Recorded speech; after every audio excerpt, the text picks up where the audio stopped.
Muy buenos días. Agradezco la oportunidad de dialogar a través de este medio tecnológico con ustedes para tratar un tema de suyo importante, cuál es el referido a las formas de Estado. Como bien sabemos, cuando hablamos de estas formas de Estado, en realidad nos estamos refiriendo a las distintas maneras en que se distribuye territorialmente el poder.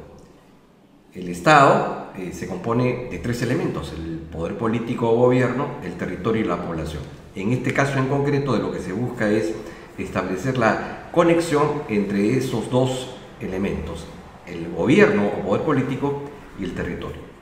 La doctrina es uniforme en señalar que esta clasificación podemos verla desde dos perspectivas: desde la perspectiva del Estado unitario y desde la perspectiva del Estado complejo.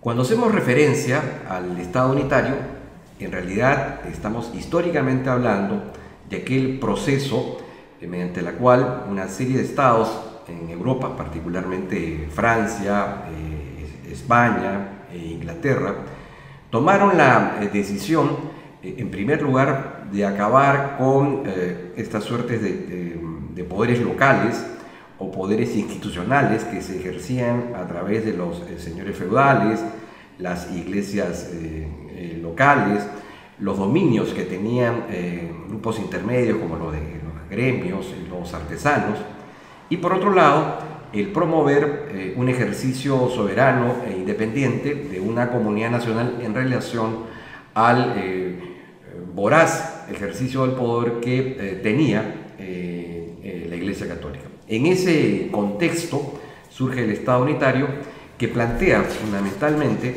la unificación del poder, la unificación de la población y la unificación del territorio. Este Estado unitario, a su vez, podemos subdividirlo de tres maneras. Se habla del Estado unitario stricto sensu, se hace referencia al Estado unitario desconcentrado y al Estado unitario descentralizado. ¿Cuál es la diferencia?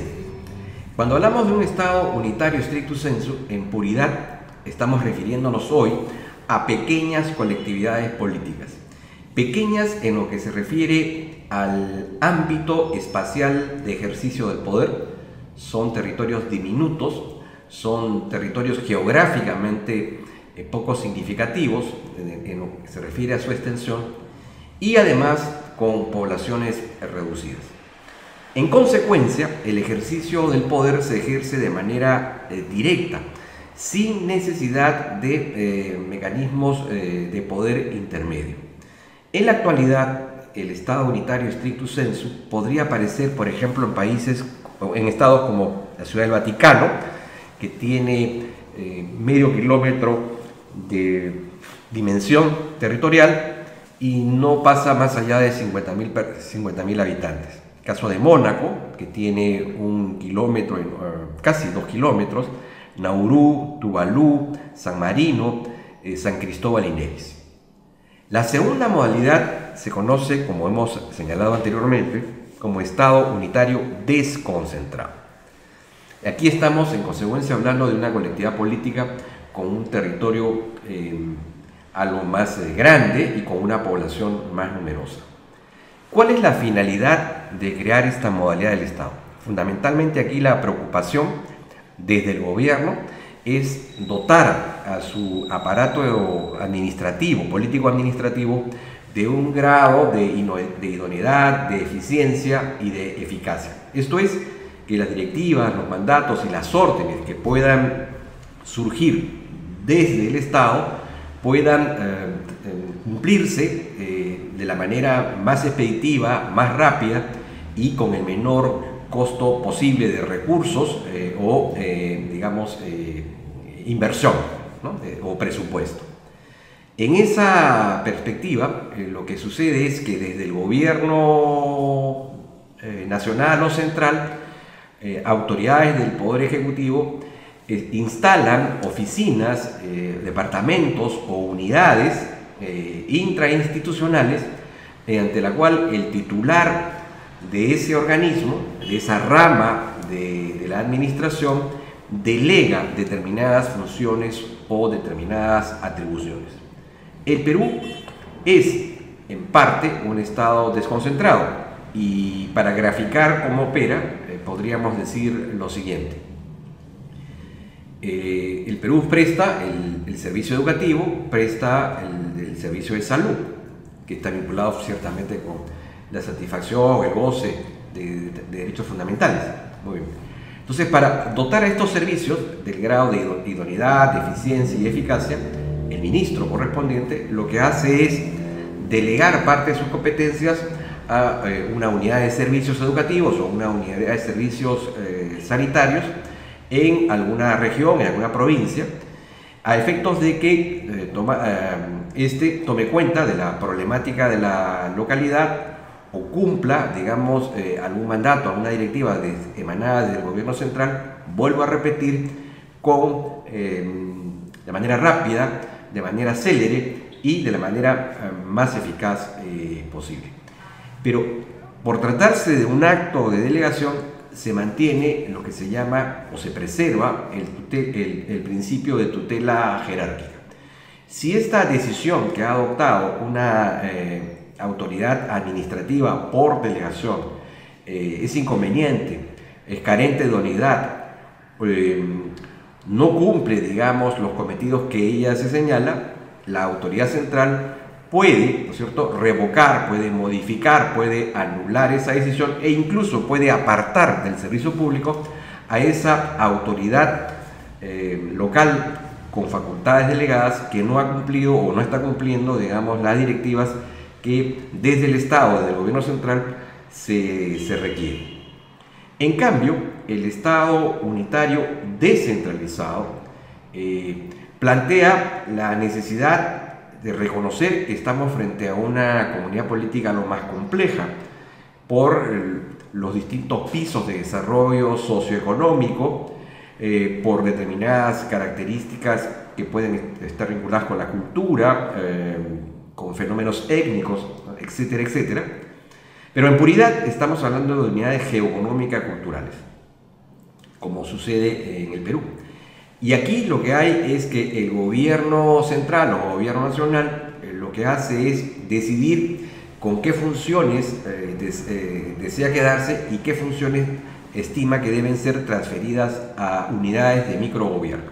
En nuestro caso, existen los gobiernos locales y los gobiernos regionales, que cumplen hoy tareas que antes desarrollaba el gobierno central, pero que son tareas de menor envergadura, pero que sin embargo afectaban su eficiencia y su eficacia porque distraían parte de su tiempo para el desarrollo y el cometido de tareas de mayor significación, de mayor calaje. Entonces se crean primero estas unidades de microgobierno, locales o regionales, que están dotadas de autonomía económica, de autonomía política, de autonomía administrativa y, vuelvo a repetir, se le transfieren competencias.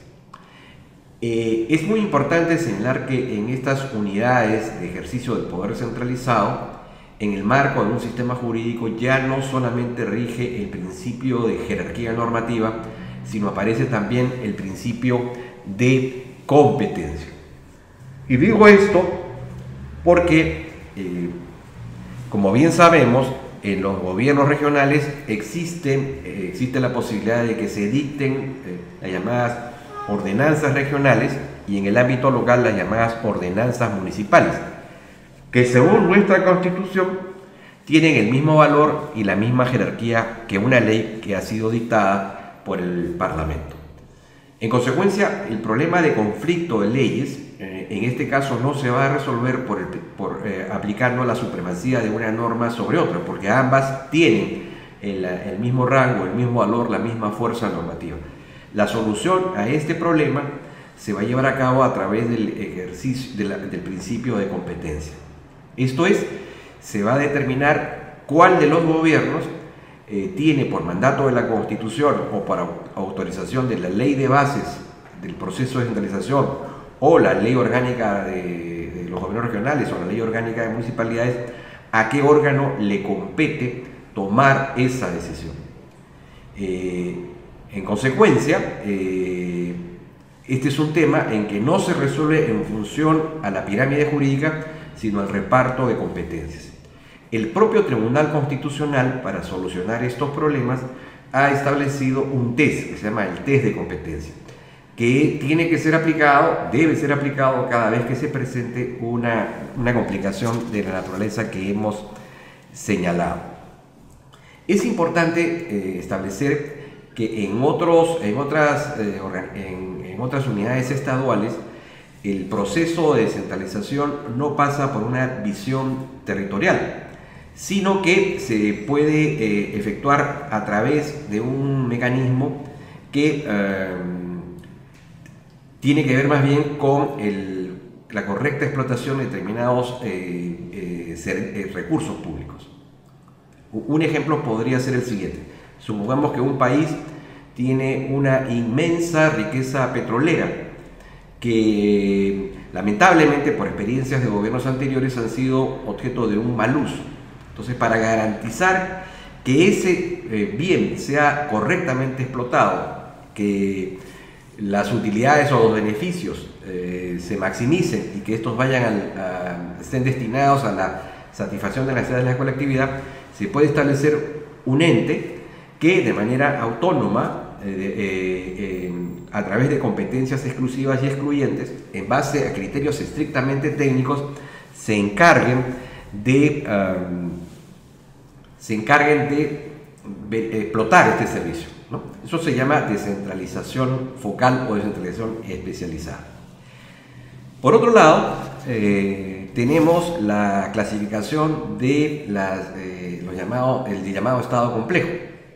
Y aquí hacemos referencia a la alianza, a la asociación, a la conjunción de una serie de comunidades políticas que en atención al haber reconocido que tienen problemas comunes y asimismo que son conscientes de su imposibilidad individual, insular, aislada, de poder resolverlos, deciden, ¿no es cierto?, establecer algún mecanismo de superestructura política que permita resolver este problema.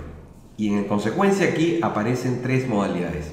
Aparece el Estado confederacional, que no es otra cosa que un concierto de voluntades que se da en el marco del derecho internacional público, mediante la cual, si bien es cierto que cada Estado mantiene el ejercicio de su soberanía, en el ejercicio mismo de esa soberanía deciden establecer una superestructura política a través de una asamblea, digamos, de representantes diplomáticos que adoptan decisiones, particularmente en materias de defensa, en materia económica, en materia de política exterior, y una vez que esta decisión ha sido adoptada, tiene que regresar a cada miembro de esta confederación para que sus respectivos gobiernos, particularmente el Parlamento, confirmen o ratifiquen esto que ha sido aprobado en esta asamblea. Lo curioso del caso es que en esta expresión estadual se requiere la unanimidad.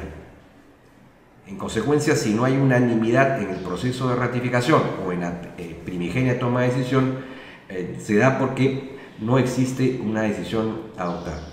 Esta limitación ha generado que en muchos países, que inicialmente fueron estados confederacionales, reviertan en otras expresiones. Es el caso de Estados Unidos, que fue una unidad política confederacional entre 1776 y 1787. Fue el caso también de Suiza, ¿no?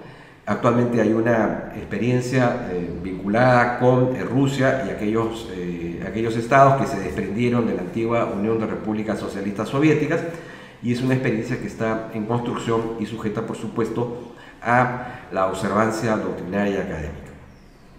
El Estado confederacional es fruto de una visión muy particular de los Estados Unidos luego del fracaso del modelo confederacional, y que luego ha sido replicado en países como la propia Suiza, Alemania y en buena parte de América Latina. Recordemos que son estados federales, Brasil, Argentina, Venezuela, solo por mencionar algunos países cercanos al Perú. ¿En qué consiste este modelo? En este modelo se parte de la existencia de unidades políticas autónomas que deciden constituir en el marco de una constitución, ¿no es cierto?, digamos, federal, una constitución de constituciones, deciden constituir una superestructura. Tomemos como referencia el caso norteamericano, ¿no es cierto? Fueron 13 colonias, inicialmente, que deciden, en atención al peligro común que representaba la posibilidad del retorno de las fuerzas militares británicas, ¿no es cierto?, para impedir e interrumpir el proceso de independencia, y por otro lado, la convicción de que, siendo unidades políticas aisladas, que de manera aislada eran muy débiles para, digamos, afrontar los retos del desarrollo, deciden, vuelvo a repetir, integrarse. Y aquí lo importante es que se establecen una división de competencias entre lo que vendría a ser el gobierno federal y los gobiernos federados, entre el Estado federal y las unidades políticas seccionales conformantes de ese Estado. Y aquí lo central radica, vuelvo a repetir, en el reparto de competencias. ¿Qué es lo exclusivo del gobierno federal y qué es lo exclusivo de los gobiernos federales, ¿no? Hay incluso también, por supuesto, competencias concurrentes, ¿no? Digamos, cada uno realiza una parte. Lo interesante aquí es que, por ejemplo, un ciudadano norteamericano es miembro de un Estado que tiene un gobierno, un poder ejecutivo, un poder legislativo, un poder judicial, y tiene una constitución. Pero todas estas expresiones, digamos, político-jurídicas, quedan subordinadas a un gobierno federal, que en este caso es Washington, y a una constitución que tiene esas mismas características. La clave, en consecuencia de este proceso, radica en el correcto reparto de competencias. Y el papel del Poder Judicial radica en convertirse en el gran árbitro en el caso de que exista un conflicto para determinar si es a un gobierno seccional en particular o al gobierno federal en concreto le corresponde el ejercicio total, parcial, de una competencia determinada. En la actualidad, en los Estados Unidos, es competencia federal todo lo que está vinculado, por ejemplo, con los temas de defensa, de política exterior, de comercio, las telecomunicaciones, el manejo del Banco Central de Reserva, ¿no? Y existen, en otros casos, competencias concurrentes. Bien,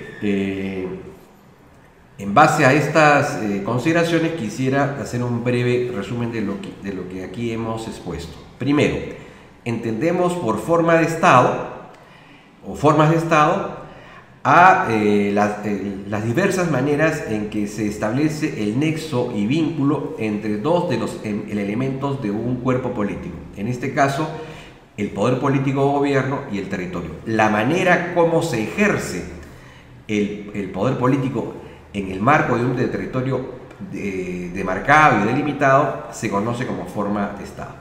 Y la doctrina reconoce dos grandes modelos, el Estado unitario y el Estado compuesto. En el Estado unitario, incido, existen tres manifestaciones: el Estado unitario stricto sensu, el Estado unitario desconcentrado, que implica un acto de delegación intrainstitucional, y el Estado descentralizado, que plantea una transferencia del gobierno central a unidades autónomas políticas, unidades autónomas en lo político, en lo económico y administrativo, de raigambre local o regional.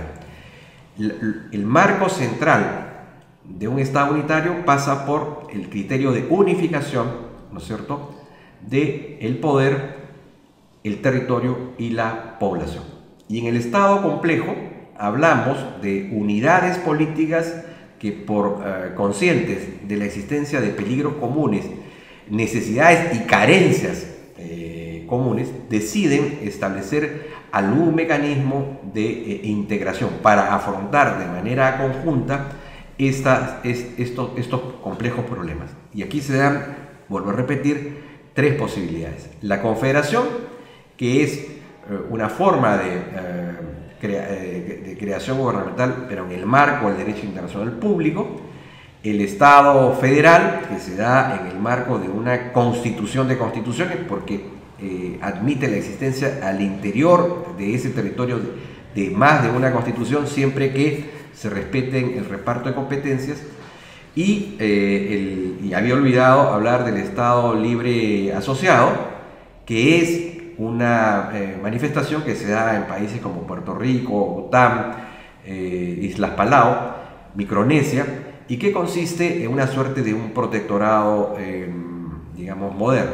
Un país de escasa potencia o de escaso vigor político, consciente de los peligros de la depredación de su soberanía o su territorio, decide establecer una alianza con un país más grande, a efectos de obtener de este país vecino y más grande el grado de fuerza y potencia que no tiene. Pero ciertamente este proceso implica un ejercicio del poder soberano, digamos, reducido, limitado, de alguna manera mutilado, ¿no? Como es lo que sucede en los países que yo he señalado, ¿no? Muchísimas gracias.